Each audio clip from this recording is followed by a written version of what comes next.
Hello everyone, I'm Captain Logan, and welcome to the ever-unpredictable Comic Book Vault. Today we're going to take a look at Serenity Better Days, which was sent to me months and months ago by Mr. Colton Pope in one of his big boxes. I'm pretty sure that's who it was.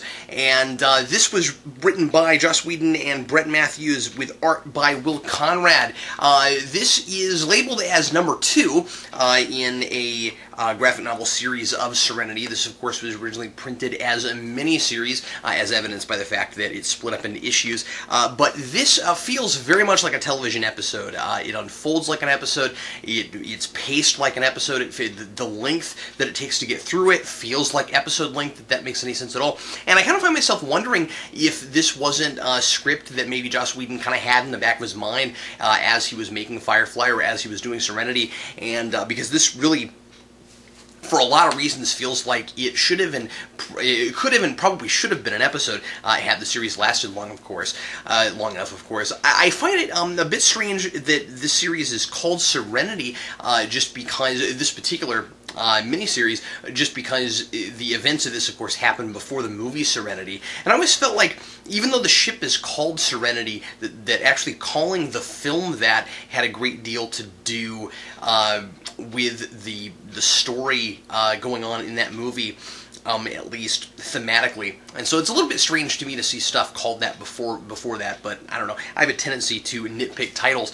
Having said that, I really like the title of this, Better Days, because usually when you think of the phrase, you know, I've seen better days, you're thinking about the past, but this title actually, at least for most of the characters, is referring to things that they hope will happen in the future. And what happens at the beginning of this is Mal and his crew finally strike gold and manage to get rich, having found the mother lode completely on accident and haphazardly, where they steal this robot drone for this guy, and at first you wonder why they're fighting this big robot drone, and then you find out that they're actually trying to steal it, which is pretty fun and pretty exciting way to open this book. And then they get it to the guy who hired them, and he says, well, I don't have the money on me to pay you, but here's where this group of people stashed all this money that they never got to, because I guess they all had a big giant falling out. And this guy, for whatever reason, we're not told, which does seem a bit contrived, he knows where it is. And so Mal kind of doesn't think that it's going to be there, but the guy says, well, I tell you what, you just don't give me the core yet, and then once, because he can't use the drone without the core, and then once they get back with the money, then, you know, he can have his core. And it turns out that, unusually, it wasn't a trap or anything, and the money was actually there, and so they strike it rich. And then, as the book unfolds, we see most of the characters like a vision of the future, of what their perfect future would be like, mostly with the idea of, now that we're rich, what would we love our futures to be? And of course, what's kind of fun about it is that a lot of them don't really have a lot to do with having a lot of money. It's just what their perfect world would be like. For instance, you have Wash in Zoe. Wash is and actually Zoe's we're not told. And that I think has a little bit to do with the fact that some of her kind of dark past comes out in this, and so it's kind of left mysterious. But Wash is that he and she would eventually have children, which of course I guess has somewhat to do with money. You know, they'd be more apt to want children because they'd have the financial security and that sort of thing. But then you get Rivers, which is hilarious because, of course, she's both highly imaginative and kind of messed up in the head right now at this point. And so what happens is so hers is she's like dancing with this big fish guy, and she's got this nice dress on, and there's like a castle in the background, and I looked at this panel for a good 2 or 3 minutes, picking out all the amusing little details and trying to see what her perfect future would be like, and I thought it was kind of fun.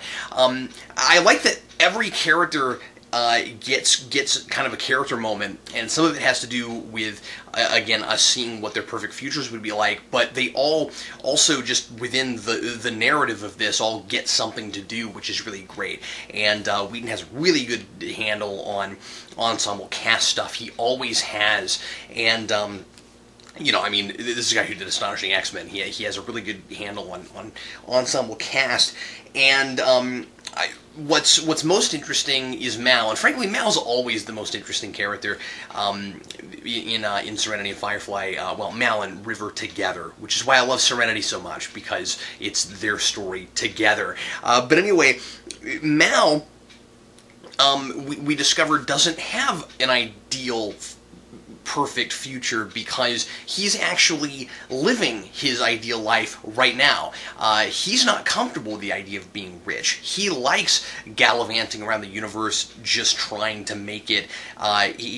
There seems to be a kind of a romantic idea with Mal about just constantly fighting against the Alliance, and it's almost as if he doesn't want that to end. And so now that they're rich and maybe he doesn't have to keep doing this anymore, he's not comfortable with it. And it's kind of cool that he actually refuses to tell everybody what his perfect future is, and he pretends like he has one. And he uses the tactic that he uses a lot in the series, which is anytime Mal doesn't want to talk about something, he just tries to make everybody feel really uncomfortable to the point where they don't want to know. And he does that here, where he basically says that his ideal reality is too sexual and he doesn't want to talk about it. And so everybody's like, okay, fine, and so they don't talk about it. Kaylee's, of course, has everything to do with Simon, and she doesn't tell everybody that it's Simon, although they can kind of gather, but she's talking mostly about, like, you know, owning her own company that like makes parts and things, and you know, a big kind of mechanic shop. But then when you're looking at the panel, you can tell, of course, that she's actually also got Simon figured into there, and then finally having a relationship, and of course it's pretty physical. And I like that they use the comic book. They use the medium in order to show you things that she's not saying to people, and I always love it when comics do that, because it's a visual medium, so it's a great way to use it. This also has a lot to do with how the companion profession works, and there's a really great fake out where Inara is rendering her services to a guy at the beginning, and then later a couple times she's actually talking to someone over the comm that you think is that guy, but then it turns out that it's Simon. And she's actually rendering her services to Simon, and he's using her as a companion. And so when you get to the end, Mal has actually figured this out. Frankly, before I didn't catch on to it, and then I realized that there were a lot of clues set as you went along, and it was actually done really in a really sophisticated way.